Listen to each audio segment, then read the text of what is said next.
Order! Order! You are an incorrigible delinquent at times. Behave yourself, man!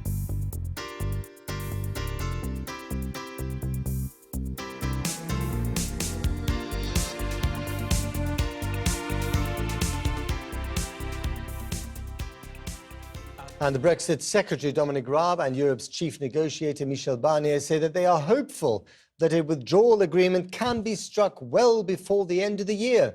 After talks in Brussels, Mr. Barnier said that negotiations would continue without a break in order to bridge the remaining differences between the two sides. Our political correspondent Michael Crick is in Westminster now. Michael. Well, this was the first time that Michel Barnier and Dominic Raab had met in almost a month.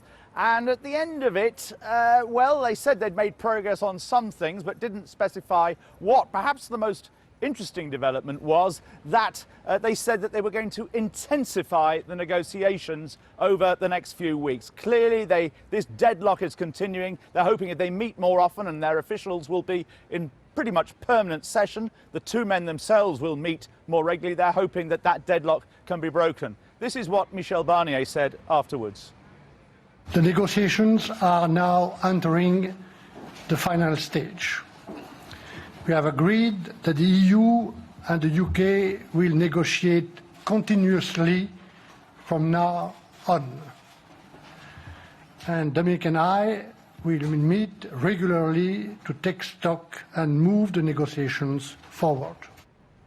Now, Dominic Raab said he was optimistic about reaching a deal before the time of the big European Council meeting on the 18th and 19th of October, where European leaders meet.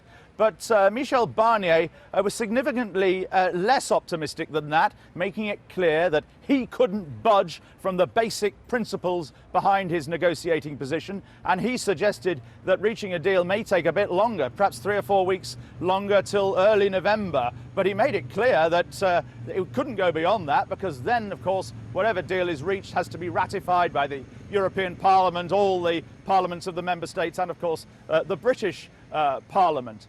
Dominic Raab on Thursday is going to publish a whole load of government position papers for British business on the whole question of what they might have to do if there's no deal. He's optimistic there won't be no deal, but those position papers are perhaps particularly apposite given that today we've had a leaked letter from the NHS providers who run NHS trusts warning that the entire supply chain of pharmaceuticals could be adversely affected in the event of no deal. Public health and disease control coordination could also suffer, they say. Well, the NHS in response say we are preparing for all situations. And briefly, Michael, an interesting development inside the Tory party for those Tories who want to stop Brexit. Yes, a group that's only just been set up called Conservatives for a People's Vote say that the Conservative Party hasn't allowed them to have an entry in the brochure for the Conservative conference. They paid £360, but their application has been rejected. The group's very upset about this. They're worried that they may be being censored by the leadership of the party and are seeking reassurance it's merely a bureaucratic mistake. Michael, thanks a lot.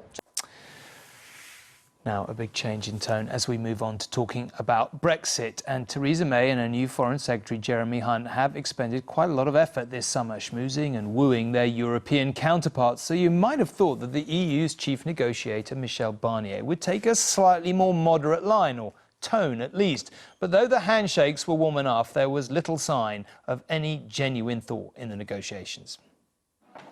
As the Brexit Secretary and Michel Barnier walked out to take questions after their meeting, it soon sounded like another step in the direction of no deal. There are still some significant issues to overcome.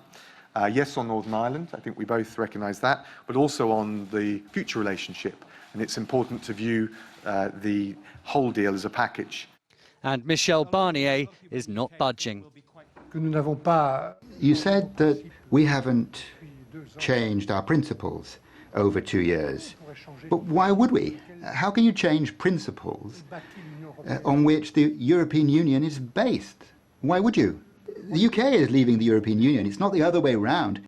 The possibility of no deal is intensifying. On Thursday, the government is due to release planning notes detailing how it would affect the country, in healthcare, for example. A leaked letter reveals that the group, which represents hospitals in England, is accusing health service bosses of failing to prepare for a no-deal scenario. It warns public health and disease control coordination could suffer, with the entire supply chain of pharmaceuticals affected. The work of NHS trusts is being hampered by the lack of visible and appropriate communication. Today at Milton Keynes Hospital, managers told us they're only too aware of those warnings. The chief executive is worried about retaining European staff, as well as shortages of drugs if there's no deal. There is a concern that we need to make sure all of our international suppliers are able to continue to provide the whole of the NHS once we leave the European Union. But back in Brussels, the Brexit secretary was playing down those fears. As you will see when we set out our plans, some of these hair-raising scare stories are very far from the truth. Michel Barnier revealed he'd been watching the no-deal debate in the UK very closely. I do see this blame game starting against the European Union in the case of a no deal. But the European Union's not going to be impressed by that kind of blame game. Everyone should understand that. A long way from a deal, despite the smiles and handshakes. And Angus is here with me now. Look, we've both seen enough. We've all seen enough negotiations to know you generally take a hard line until the last minute and then you concede. But given everything, did you think that was rather tougher than maybe we expected? Well, the two men hadn't met for about a month, so it was interesting to try to read the body language and the tone when they spoke today. And there has been a fair amount of toing and froing over the summer. Cosy chats between Theresa May and President Macron and the Foreign Secretary. His holidays, I recall, but yeah. Jeremy Hunt meeting European leaders in their capitals last week. And if there was a strategy to go over Michel Barnier's head and have a word with European leaders and to try to go round him, then I think we can say today that Michel Barnier came out fighting, as if to say, if you were trying to chip away at my mandate, then think again. There were quite a few digs in there from Michel Barnier, emphasising the sticking points, the Irish border, talking about the backstop, talking about defence and security being agreed on partly, but nothing much else. So, and also, interestingly, talking about Europe preparing for a no deal, and then trying to tighten up the pressure, saying that we're in the final stages of these talks, that they're going to meet now continuously, and talking about the talks slipping beyond October as well. He's very fond of talking about hill walking and using that as a metaphor, and he said there was a long path ahead. The pressure is on. We know all about hill walking. It usually leads to an election. But let's not talk about that now. The Brexit Secretary Dominic Raab has told the BBC that in the event of a no deal on Brexit, he will move swiftly to secure the rights of European Union citizens in the UK. Mr Raab said there was absolutely no question of EU citizens being turfed out. He was speaking after talks with the EU's chief Brexit negotiator, Michel Barnier, who said overall discussions are now entering their final stage, but some fundamental disagreements remain. From Brussels, Ben Wright reports. Many of the continent-hopping train travellers at the Eurostar this morning probably didn't notice the man who now leads the UK's Brexit negotiating team. Dominic Raab landed the job last month after David Davis quit the cabinet in frustration at the government's own Brexit plan. So it's Mr Raab who is now trying to get a deal with the EU over the line by the end of March next year. But what if there is no agreement? Thanks, Raab.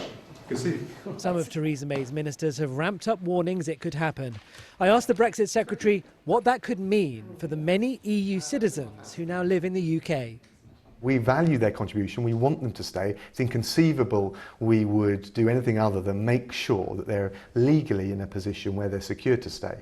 And but we'd need to set out the details of that in due course to do it in a responsible way. I see, so it's working out the structure, but legally they would be able to stay. They shouldn't worry if there is a no deal about being turfed out of the UK. Absolutely. There's absolutely no question that you're going to see EU citizens turfed out. We've made that clear in the past. I've made it clear in the past. I'm happy to give that reassurance again today. Do you miss Mr. Davis, Mr. Barnes?